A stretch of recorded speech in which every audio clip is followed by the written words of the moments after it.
Meio-dia e 12 agora, e como eu disse, né, hoje é quarta-feira, é dia de questão de segurança. E nós vamos falar com isso. Aqui já está Marlon Luz, boa tarde. Boa tarde, Fabélia, todos os telespectadores do Sucesso do Campo. E nós vamos falar de um tema que está gerando uma polêmica danada. O negócio começou ontem, anteontem. Foi final de semana passado, né, através de normativas aí do IBAMA. Que é a questão da proibição da caça geral, né? Porque o que era permitido no Brasil era a caça do javali. E agora? Em que condição que está essa proibição? Como discutimos no programa anterior, sobre duas espécies de caçadores previsto no Estatuto do Desarmamento, né, que basicamente regula esses caçadores, né? Em regra, a caça no Brasil ela é proibida e existem dois tipos de caçadores permitidos, que é o caçador de subsistência, que nós já discutimos, né, que é aquele para prover o próprio sustento, né, e hoje em destaque, diante dessa suspensão, né, por parte do IBAMA quanto à caça do javali ou do javaporco, é o caçador excepcional. Ele já está previsto desde de 2003, no Estatuto do Desarmamento, né, que é aquele caçador vinculado a uma atividade que não é esportiva, mas sim necessária ao próprio equilíbrio do ecossistema, né, por mais incoerente que às vezes pareça essa questão do caçador e o meio ambiente, a figura do caçador excepcional ele é de extrema importância para o equilíbrio ambiental no Brasil, principalmente diante da presença dessa espécie invasora que é o javali e diante do cruzamento dele com o porco doméstico, a presença do javaporco, né, que causa aí transtornos de várias situações no meio ambiente, tanto a destruição de nascentes, a destruição de lavouras, o desequilíbrio na fauna e na flora, a transmissão ele não tem predador, e difusão, né, de doença. Ele não tem predador nativo, ele é uma espécie introduzida indevidamente no Brasil, ele não é nativo. Ele é né? exótico. Exatamente. Existem estudos que essa introdução ocorreu ou há 100 anos ou na década de 60 e outros estudos dizem também algumas espécies no início da década de 80.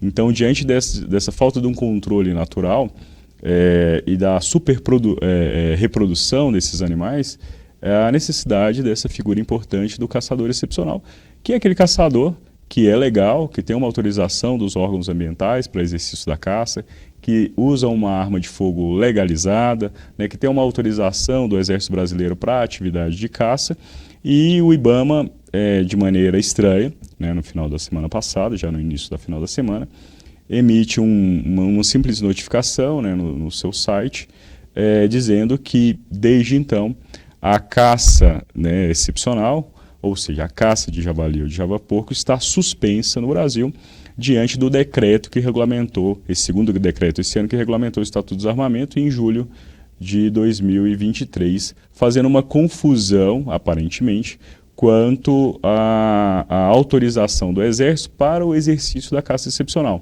como se o Exército fosse quem, a partir de agora, fosse regulamentar a questão da abate do javali e outras questões de natureza ambiental, que é atribuição do IBAMA e não do Exército. Nós temos aqui nosso público na televisão, é um público bem direcionado, mas como conteúdo fica liberado ali, fica livre na internet, então a gente pode ter algumas pessoas que não compreendem bem isso aí, nos assistindo, e é uma necessidade nossa de melhor explicação. Claro. O javali não tem predador natural, ele não é brasileiro.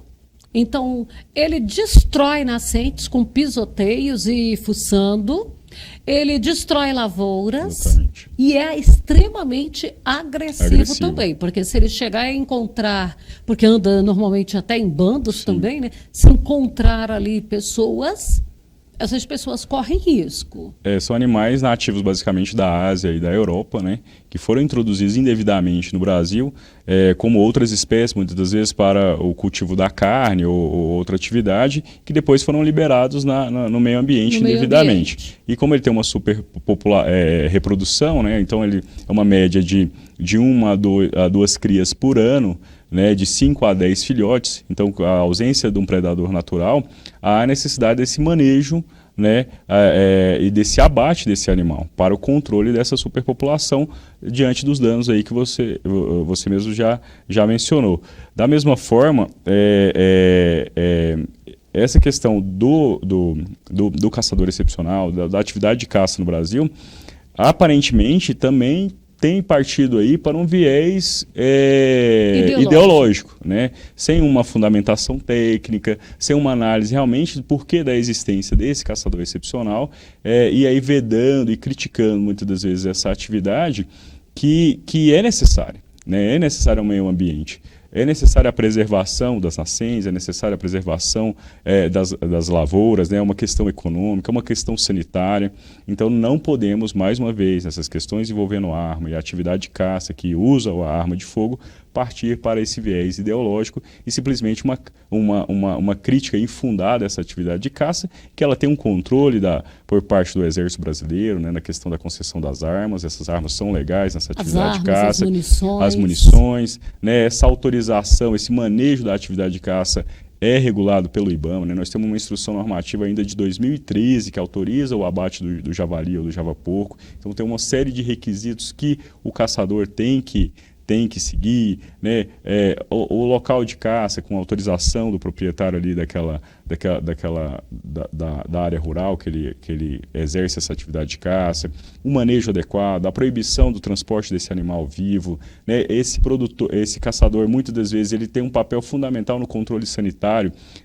Por exemplo, a Agrodefesa em Goiás, ela tem kits que ela distribui para os caçadores para a coleta do sangue desses animais e a apresentação à Agrodefesa, né, após o abate, que a Agrodefesa vai analisar em laboratório para ver se esses animais têm patógenos aí, difusores de doenças das mais variadas natureza. Então, quer dizer, esse controle sanitário é de extrema importância também, e o caçador excepcional, ele cumpre esse papel fundamental nesta questão sanitária. Ele acaba sendo um apoio para a sanidade e para o meio ambiente mesmo. Exatamente. E a gente também não pode, às vezes, diante de algum uso indevido do armamento ou de uma caça indevida, né, uma espécie que não é o javali, ou de algum incidente ou acidente envolvendo arma de fogo nessa questão da caça, criminalizar, né, ou criticar toda uma categoria de caçador excepcional que, em regra, né, tem exercido a caça de maneira adequada, legal, né, e tem sido de extrema importância para essa questão do meio ambiente, né? É perigoso, temerária essa decisão do órgão ambiental, né, do IBAMA, porque você, a depender do tempo de suspensão, você pode criar uma superpopulação, né, e trazer maiores prejuízos ao equilíbrio ecológico. E olha só, senhores, a necessidade de ter esse contato com o proprietário da área onde vão fazer esta caça, ela ocorre por quê? Primeiro, se não tiver essa informação mútua aí, é uma invasão de propriedade. Exatamente. Por mais que ele justifique lá, não, ele não está autorizado a entrar, então ele precisa da autorização. O risco e da atividade. Assim, o risco também para os trabalhadores, os proprietários dessa fazenda. E até mesmo do próprio caçador, porque de repente o dono da propriedade escuta um tiro, ele já sai pronto para... Se ele é um proprietário de arma ali, ele tem autorização de sair dentro da área dele, armado. Às vezes ele vai entender que é uma agressão, ou tem uma aproximação. Então, por isso, há toda uma conversa, há toda uma legislação que já orienta quanto a isso, não é isso, Marlon? Exatamente. O que tem sido feito? Essas várias normativas de regulamentação do Estatuto do Desarmamento, essas mudanças constantes quanto ao calibre de arma, né? Essas mudanças quanto à possibilidade de aquisição de um quantitativo X ou Y de arma, essas mudanças também sem sentido por parte dos órgãos ambientais, de uma matéria que já é consolidada há anos no Brasil, né? Nós temos legislação de caça que é da década de 60, né, que regulamenta essa questão de caça. A caça, historicamente, ela é presente nos primórdios da humanidade, né? Então, assim, não justifica essa confusão, né? E trazendo essa insegurança jurídica à sociedade, né, como um todo, né? Não é só a figura desse caçador dentro dos CACs, né, mas a sociedade como um todo. Então é preciso, mais uma vez, o legislador, através do Congresso Nacional, tomar partido e frente para que possa estabelecer regras rígidas, né, e claras quanto a essa sistemática do uso de arma de fogo do Brasil e da própria atividade de caça, não podendo novamente ficar ali a depender de qual chefe do órgão ambiental ou qual governo, através de meros decretos presidenciais ou de instruções normativas ou de regulamentos diversos, a mudança extemporânea ou por vontade própria e ideológica dessas questões tão sérias e tão importantes para a sociedade como um todo. Há alguma expectativa de que isso possa ser revertido? Há uma leitura, né, como eu disse, equivocada, aparentemente equivocada, do regulamento do Estatuto do Desarmamento, né, do decreto presidencial que fala isso. O decreto fala que a atividade de caça excepcional ela será autorizada pelo Exército. Certo? A autorização do Exército é para atividade de caça, ele emite um certificado, né, que autoriza aquela determinada pessoa que preenche os requisitos a exercer a atividade de caça. Mas quem regulamenta, quem estabelece qual tipo de animal a ser abatido e o porquê são os órgãos ambientais, especificamente o IBAMA. E o javali, historicamente, ele tem um motivo para ser abatido, né, por tudo isso que a gente já tratou aqui. Então, o que o determinado grupo de estudo ou técnico do IBAMA, né, fez? Ele interpretou essa norma ou esse artigo do regulamento dizendo que é o Exército que terá que estabelecer esses critérios ambientais. Quer dizer, o Exército não tem nem conhecimento técnico para isso. Quem tem é o IBAMA, certo? Então ele transfere essa responsabilidade numa leitura equivocada desse artigo, aparentemente do decreto, fazendo essa confusão e suspendendo indevidamente aí o que a lei autoriza, a caça excepcional, e o próprio regulamento autoriza a caça excepcional. Escuta, como que se dá essa comunicação com os caçadores? Porque o IBAMA vai lá e coloca uma portaria lá no seu site. Basicamente, quando você vai fazer a caça, né, a atividade de caça, você tem que entrar nas plataformas digitais do órgão ambiental para emitir algumas guias. Né? Então, diante desse acesso, houve o comunicado ali por parte do site do IBAMA dessa suspensão temporária. Obviamente, o que não é certo simplesmente por isso. Né? Essa é a publicidade devida de qualquer norma, né, de Estado, né, proveniente de qualquer órgão, deve ter uma difusão e um prazo, inclusive, para conhecimento dessas normas, o que não foi feito pelo órgão ambiental, gerando um risco, inclusive, para esses caçadores que, desde então, estão completamente regulares quanto às suas armas, às documentação, e que, muitas das vezes, diante de um comunicado desse, quase que obscuro, fica sujeito, aí, muitas das vezes, até uma prisão em flagrante. Bom, tem pergunta chegando aqui. Se você emitiu uma autorização de caça antes do dia 21, ela se encontra vigente? Pelo que se dá para ela entender, né, pelo texto ali um pouco confuso e até muito pobre por parte do IBAMA, todas as guias emitidas estão suspensas. Então, até um segundo momento, né, até uma normativa expressa e clara, o aconselhável é que o caçador, a atividade de caça excepcional, ela deve ser suspensa. O caçador não deve arriscar em fazer isso sob pena de sofrer as consequências aí da apreensão das armas de fogo, da prisão em flagrante e todas as consequências legais advindas disso aí. Os grupos de caçadores, porque eles têm sempre um relacionamento próximo, você acredita que eles vão fazer alguma solicitação, algum pedido para reverter isso aí? A própria decisão do IBAMA ela tem gerado debates de todo tipo, né? Debates jurídicos, em termos da questão da interpretação da legislação, da regulamentação do Estatuto de Desarmamento, né? Além de questões ambientais. Né? O Congresso deve debater também sobre isso, né? As comissões permanentes do Congresso Nacional relacionado ao meio ambiente, principalmente, deve se manifestar, o que é importante, né? E ter novamente um debate técnico. Né? E não um debate ideológico sob pena de se criar essa miopia aí sobre essas temáticas tão sensíveis. Então eu vejo que, no mais tardar, em poucos dias, ou no máximo em um mês, o próprio IBAMA deve rever essa decisão. Para o IBAMA ter essa decisão, ele teve ali um levantamento técnico de segurança para chegar a essa decisão?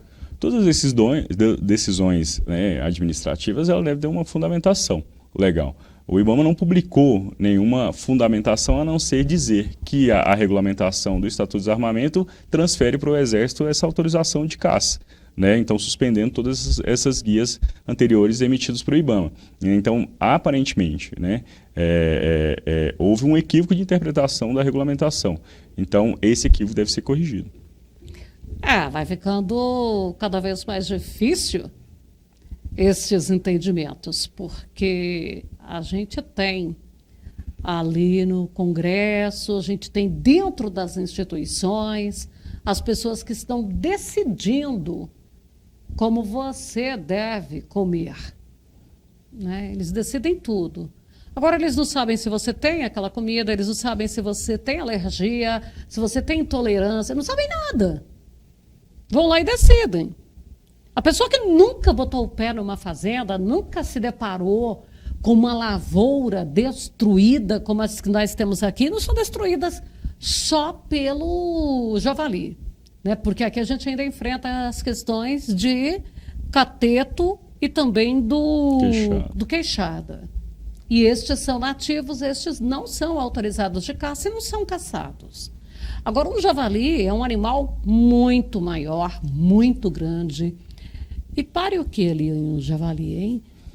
De 20... De 5 a 10 filhotes em cada, né? O javali? Basicamente, de 1 a 2 reproduções por ano, né? Mas a questão é que você já tem uma superpopulação. Então, você tem manadas aí, né? Eu, particularmente, já me deparei em área rural com isso, de 50 a 120 animais, né? E ele tem um fluxo migratório, né? Então ele não fica em determinada região somente, então ele anda muito, né? Buscando não só a água, né? A questão da alimentação, principalmente por essas regiões de lavoura, né? Nós temos catalogado já a presença do javali em 15 estados da federação. Então, quer dizer, é uma coisa gravíssima, né? E tem que ser tratada com muita responsabilidade. Bom, meio-dia e 29, a gente tem que encerrar por aqui. E na semana que vem a gente volta a falar aí tanto desse assunto como os desdobramentos, né? Porque talvez na semana que vem já tenha outras conversas sobre isso para a gente tratar. Ok. Esperamos serenidade aí dos gestores públicos sobre o tema.